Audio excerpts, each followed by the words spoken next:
Madame Valérie Toran, merci beaucoup de cet entretien que vous réservez à la radio francophone iranienne.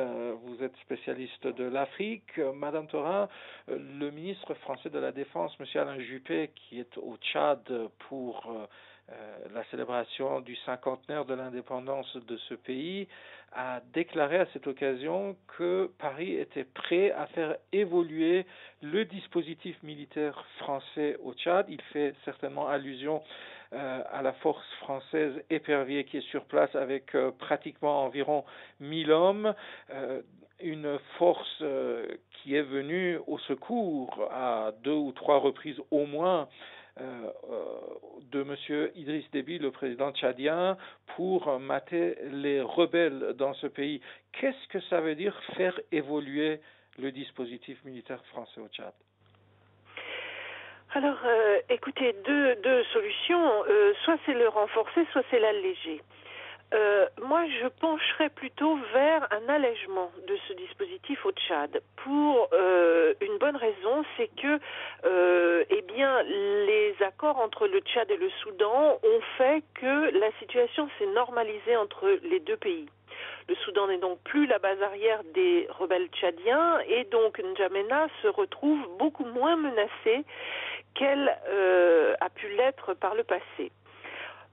Dans le même temps, il y a une recrudescence des actes de terrorisme de la part de Al-Qaïda au Maghreb et ça handicape et ça gêne beaucoup la France dont les intérêts dans la zone sahélienne sont très importants, au Niger en particulier, avec l'uranium.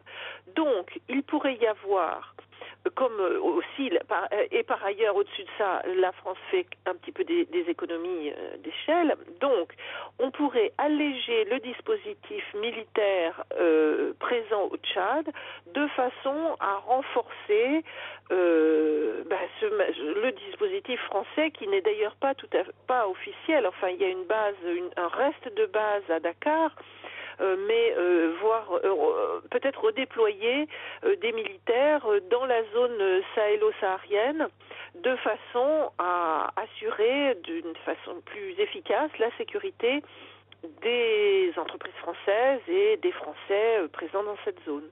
Donc ça pourrait être ça. Monsieur Juppé n'a pas donné d'explication à son terme faire évoluer. Voilà, c'est une spéculation de ma part qui s'appuie sur les arguments que je viens d'évoquer. Madame Toran, vous qui connaissez l'Afrique, vous connaissez également toutes ces régions. Lorsqu'on dit faire évoluer, lorsqu'on ne donne pas d'explications, ça veut dire qu'on a réservé ces explications aux autorités compétentes et tout au moins aux autorités tchadiennes. Alors pourquoi le dire, par exemple, devant les journalistes? Ah, alors écoutez, ça ce sont les arcanes de la politique de M. Juppé, qui en dit un peu mais pas trop, qui révèle une partie mais pas tout. Ça s'est fait dans le cadre de la commémoration du cinquantenaire de l'indépendance du Tchad.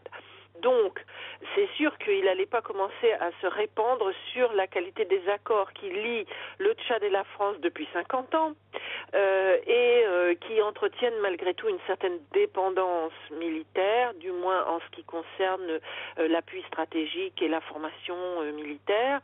Donc, il n'était pas opportun de se répandre trop sur ce sujet. Mais par ailleurs, étant donné que la France vient de déplorer la mort de deux jeunes hommes enlevés à Bamako, à Niamey, pardon, et donc ça répond un petit peu à une certaine inquiétude. En essayant de faire comprendre que le ministre des Affaires étrangères s'intéresse aux positions françaises en Afrique, vous savez, ça répond, si vous voulez, à des préoccupations. En plus de ça, vous savez, les gens ici, ils savent pas trop le Tchad, le Niger, ils savent pas trop bien. Enfin, pour beaucoup de Français, l'Afrique c'est un seul pays, quoi. C'est un gros machin où tout le monde se ressemble.